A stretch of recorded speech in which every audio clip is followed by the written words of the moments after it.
사회적 경제법 추진단장을 맡고 있는 국회의원 김영배입니다. 반갑습니다. 아까 우리 이몽재 총장님께서 이렇게 말씀을 주셨는데, 국민대하고는 제가 특별한 인연이 있기도 해서 오늘 특히나 더 감사한 것 같습니다. 이제 사회적 경제를 대학이 키우는 오늘의 이 행사가 저는 큰 디딤돌이 될 것이라고 이렇게 생각합니다. 왜냐하면 결국에 우리 사회를 이끌어가는 동력이 한쪽으로는 사람을 길러내는 곳에서 이렇게 시작이 된다고 생각이 되고, 또 한 군데에서는 의사결정을 하는 쪽에서 저는 시작이 되지 않을까 그렇게 생각하거든요. 그래서 대학이 이제까지 우리 사회에 했던 역할로 보자면, 대한민국이 민주화와 산업화를 동시에 가장 짧은 시간 내에 달성하고, 그리고 뒤로 돌아가지 않고 촛불광장의 시민을 만들고, 또 K방역이나 K민주주의라고 하는 말이 나올 정도로 전 세계적으로도 후퇴 조짐을 보이고 있는 민주주의라고 하는 그런 이제 우리 사회 운영 원리를 또 앞으로 가게 만드는 그런 이제 역할도 계속 이제 대학에서 그런 이제 우리 사람도 길러내고 새로운 담론도 만들고 지식을 생산하고 해서 그랬던 거 아닌가 싶거든요. 그래서 그러면서 오늘 대학 협의회가 만들어지고 이제 우리 대학이 사회적 경제의 베이스가 된다는 그런 이제 오늘의 주제와 굉장히 기대가 많이 됩니다. 다른 것보다는 현재 국회와 당이 정당들이 무슨 고민하고 있는가만 조금 말씀을 올리도록 하겠습니다. 이제 제가 그저께 뉴스를 봤는데 다 보셨을 겁니다. 지금 이제 전 세계적으로 코로나 팬데믹 한 1년 동안 2억 개 정도의 일자리가 사라졌고 4천조 정도의 노동소득이 사라졌다. 그런데 CEO들, 특히 이제 아주 큰 그런 이제 덩치를 가지고 있는 기업이나 이제 우리말로 하면 재벌 뭐 이런 게 되겠죠. 그쪽이 4,300조의 자산이 늘어났다라고 하는 뉴스를 봤습니다. 이게 이제 우리나라로 치면 골목 경제가 사라지고 골목에서 돌던 피가 다 어디로 이제 갔나 했더니 꼭대기에 다 몰려서 거기는 거기대로 주체를 못할 정도로 많고 뿌리는 앙상하게 말라가고 뭐 이런 상황을 대변하지 않는가 싶습니다. 지금 골목 경제가 이제 어느 정도냐, 이거는 뭐 대학이 위치한 그 주변 상권만 보면 알 수 있을 것 같습니다. 저도 이제 우리 성북구가 대학교가 전국에서 가장 많이 밀집해 있는 곳 중에 하나입니다. 8개가 있는데요. 서대문구 우리 뭐 이렇게 많은 편에 속합니다. 천안 이런 데도 많고요. 근데 대학이 도대체 이제 수업을 못 하시니까 학생이 없지 않습니까? 그럼 이제 경제라는 게 딴 게 없지 않습니까? 결국 사람이 움직이는 동선을 따라서 흐르는 게 돈이고, 그 돈이라는 게 흘러야 이제 결국 경제라는 게 유지가 되는 것인데, 그 돈은 돌고 돈다고 돈이라고 하던데, 그런 면에서 보면은 사람이 움직이지 않는 현재의 이런 상황에서 가장 큰 피해를 입는 거는 결국 골목과 지역이다. 그럼 이제 누가 돈을 버느냐? 그거는 이제 사람을 따라 돈이 돌아다닌다기보다는 눈에 보이지 않는, 소위 요즘 말하면 아주 고급 기술을 가지거나 아니면 고급 인프라에 얹어져 있는 그런 쪽이 점점 더 많은 돈을 번다, 이런 걸 이제 그대로 상징적으로 보여준다고 보고요. 그래서 이제 대학이 이런 고민들을 해나가는 것도 좀 그러면서 큰 의미가 있다고 생각합니다. 저는 그래서 이제 요즘 우리나라에서 뜨고 있는 말 중에 하나가 요 ESG입니다. 이게 전 세계적으로 뜨고 있는데, 이 코로나가 가져온 여러 가지 것 중에 아까 이제 얘기했지만 양극화라고 하는 그늘이 점점 더 심해질 것이다라고 하는 이제 걱정입니다. 그래서 이제 지금은 우리 사회가 돈이 없어서 문제라기보다는 생산된 재부가 제대로 분배가 되고 또 흐름이 형성이 돼서 이 사람의 이제 피가 돌듯이 손끝, 발끝까지 피가 잘 도는, 그래서 골고루 좀 이렇게 신체 기능이 잘 발달되고 조화가 이루어질 때 이 사람이 이제 제대로 활동을 할 수가 있는 거하고 똑같은데, 그런 면에서 이 균형을 잡아나가는 게 저는 지금에 있어서 가장 큰 고민이 아닐까 싶거든요. 대학도 과 하나가 잘 된다고 해서 전체가 잘 되는 건 아니지 않습니까? 그리고 그렇다고 해서 잘 되는 과만 있는 대학이 대학으로 불리지는 못하지 않습니까? 법학과만 있는 과가, 그 대학이 대학으로 불리지는 않잖아요? 단과대학 이렇게 되는 건데. 그래서 이제 그렇게 보면 똑같은 원리 아닐까 싶고, 그래서 ESG라고 하는 이 개념이 국회에서도 가장 크게 지금 요즘 고민되고 있는 단어입니다. 그래서 이제 그러면 그걸 할 때 이제 어떻게 해야 될까 했을 때, 저도 구청장을 했지만 코비드가 생기고 나니까 사람들이 여러 가지로 생각을 하는 것 같은데, 그 중에서도 가장 좀 소중하게 생각하는 게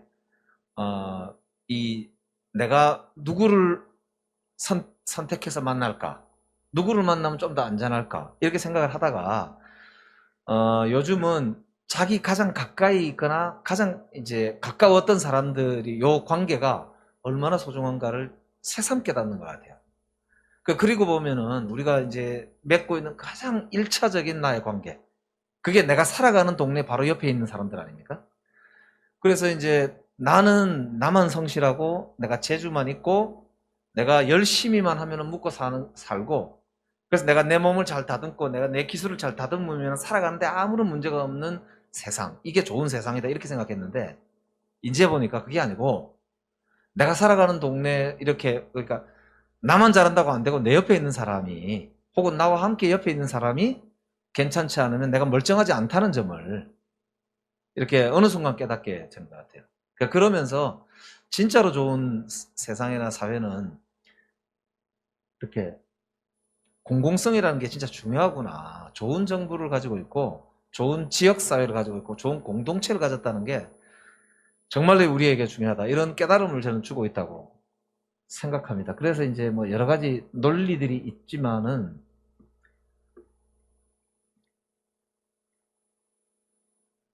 예.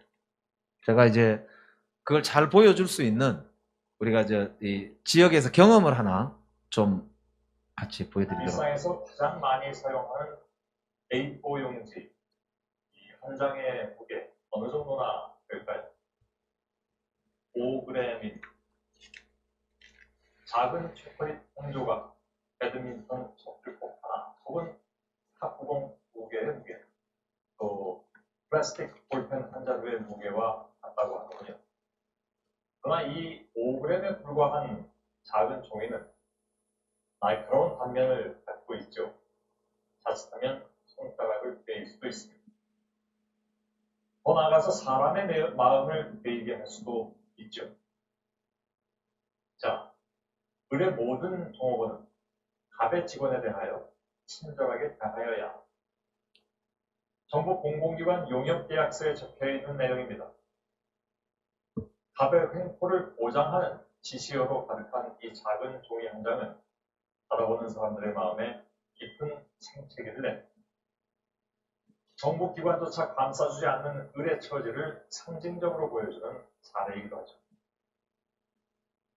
갑과 을, 사실 올 한해 저희 뉴스룸에서 많이 다뤄왔던 이슈이기도 합니다. 갑은 사용자, 그리고 을은 고용된 자. 우리는 대부분 을의 처지에 놓여 있지만 때로는 갑의 위치를 노리면서 또 다른 수없이 많은 을들을 만나기도 합니다. 그리고 사람과 사람 사이를 갑과 을로 규정한 그 갈등은 눈물을, 절망을, 분노를, 때로는 죽음까지도 가져오기도 했습니다. 자, 여기 조금 다른 단어를 제안하는 곳이 있습니다. 동행계약서.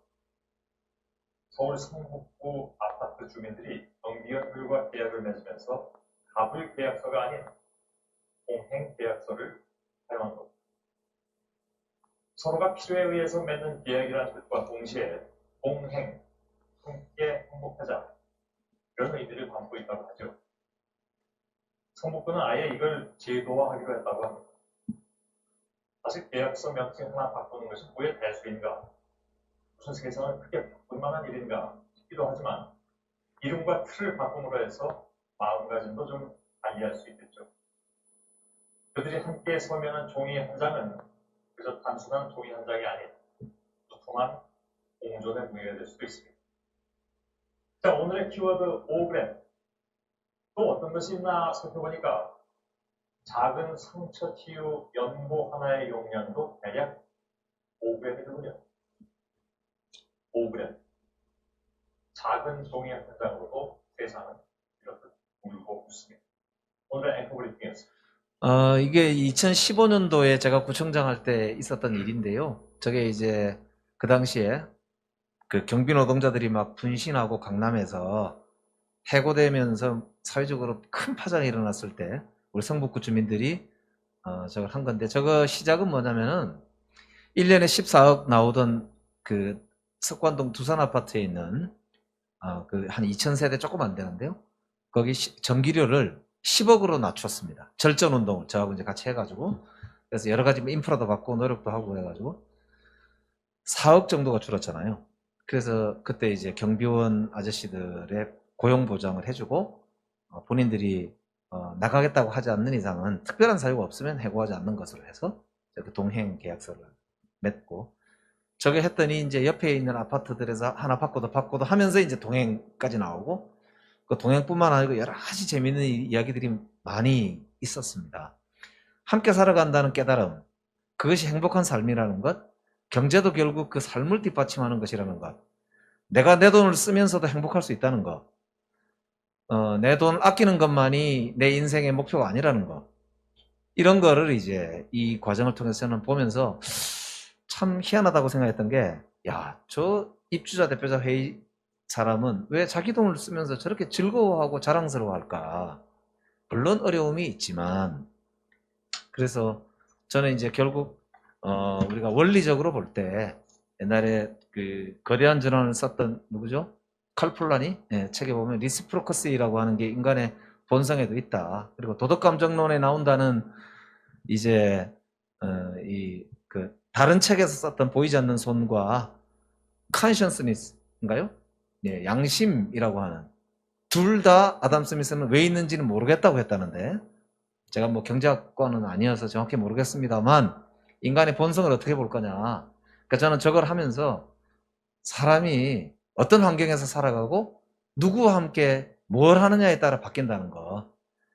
그래서 이제 저는 마지막으로 다시 한번 말씀 올리지만, 대학에서 이 일이 시작되고 커간다는 것은 우리 사회를 근본적으로 바꿀 수 있는 새로운 출발이다라고 하는 점에서 저는 코로나 이후에 새로운 비전을 만들어가는 자리가 될 것으로 확신하고 저도 열심히 하겠습니다. 아까 이제 보여드렸던 요 5가지 법률을 조금 전에 기자들한테도 제가 설명을 하고 왔습니다만, 민주당 사회적경제입법 추진단에서 이번 2월 국회에서 반드시 통과시키겠다고 국민한테 이낙연 대표와 김태년 대표 참석하에 약속을 한 당정청 회의 결과로 오늘 보고를 하고 왔습니다. 그래서 앞으로 더욱 힘을 낼 테니까요. 많이 응원해 주시고, 우리 이몽재 총장님과 유남희 우리 교수님 비롯한 여기 모든 분들 함께 이 길을 뚜벅뚜벅 같이 걸어갔으면 좋겠습니다. 열심히 하겠습니다. 고맙습니다.